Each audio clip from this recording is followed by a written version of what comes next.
Hi friends, I'm Hembree, and today I want to talk about the biblical prophet Jonah and his attempted escape from God. So grab your Bibles and let's go.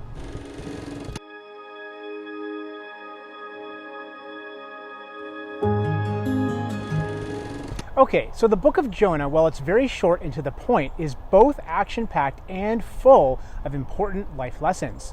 It opens with these words.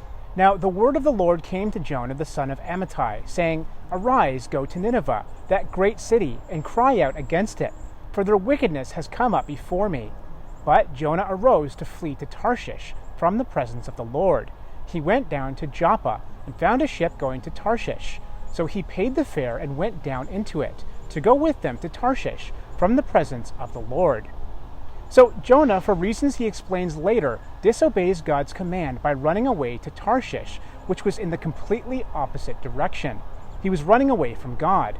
And notice the key words in this passage, because at every stage on his journey away from God, Jonah goes downward.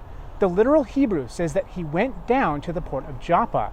Then he went down to the ship. Then he went down into the hold of the ship, where he fell into a deep sleep. So in a literal, metaphorical, and spiritual sense, Jonah went down as far as he could go.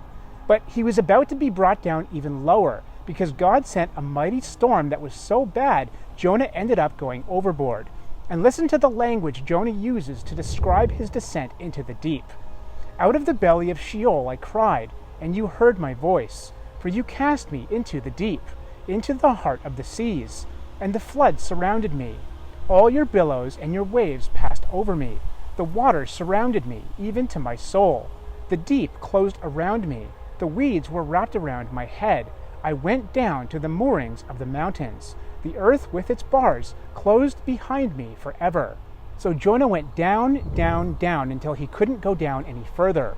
This key word is a clue that the author is trying to teach us something through these very real events. And I think his point is crystal clear.